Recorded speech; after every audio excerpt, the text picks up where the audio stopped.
सच्ची सुंदरता कहानी बहुत पुराने समय की बात है। एक बड़े से समुद्र के बीचों बीच एक छोटा सा सुंदर टापू था। पूरे टापू पर बहुत सारे पेड़ पौधे थे। मैदानों में हरी हरी घास थी और हर रंग के सुंदर फूल वहाँ उगते थे। फूलों की महक से सारा वातावरण महकता रहता था। वहाँ एक सुंदर ही अच्छा राजा राज्य करता था।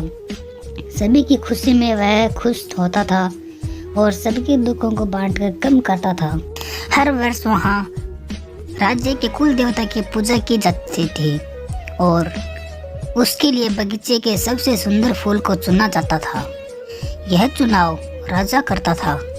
उस भाग्यशाली फूल को कुल देवता के चरणों में चढ़ाया जाता था।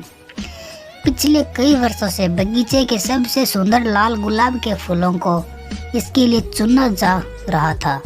इसके लिए गुलाब का पौधा बहुत ही घमंडी हो गया था। उसे लगता था कि वही एक है जो सब फूलों में सबसे सुंदर है। घमंड के कारण वह तितलियों और मधुमक्खियों को अपने फूलों पर बैठने भी नहीं देता था।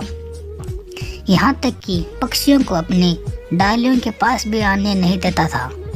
उसके ऐसे व्यवहार के कारण कोई तितली या पक्षी उसके पास आना ही नहीं चाहते थे। हर वर्ष की तरह एक बार फिर वह दिन आने वाला था जब कुल देवता की पूजा की जानी थी। गुलाब के पौधे को पूरा विश्वास था कि राजा आएंगे और उसे को चुनेंगे। गुलाब के पौधे के पीछे मिट्टी के ढेर पर एक पौधा अपने आप उग गया था। छोटा सा नाजुक सा, उस पर चमकदार पीले रंग के छोटे छोटे फूल उगे थे। वह एक जंगली पौधा था, इसलिए कभी कोई उसकी ओर ध्यान ही नहीं देता था। उसके फूल छोटे थे लेकिन बेहद सुंदर थे। घंटे के आकार के उन फूलों की पंखुड़ियाँ किनारों पर गहरे लाल रंग की थी। वह जानता था कि उसकी ओर कोई ध्यान नहीं देता है, फिर भी वह बड़े प्यार से कभी तितलियों और पतंगों को अपने पास बुलाकर अपना रस पीने देता था। पक्षी उसकी डालियों पर बैठकर खुश होते थे।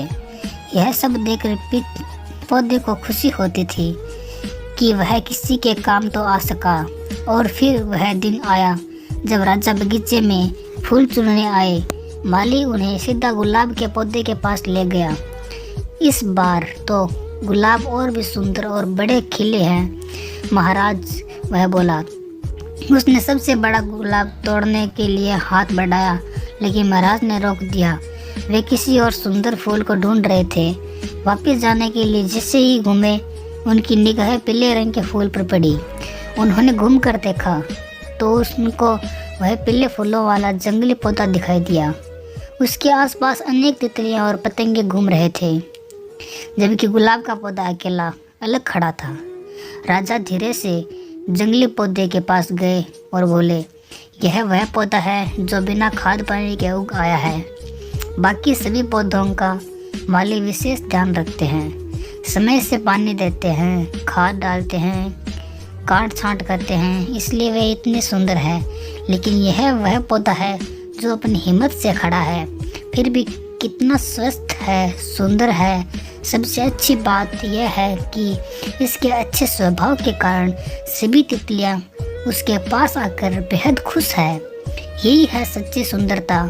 इसलिए कुल देवता की पूजा के लिए मैं इस जंगली फूल को चुनता हूँ।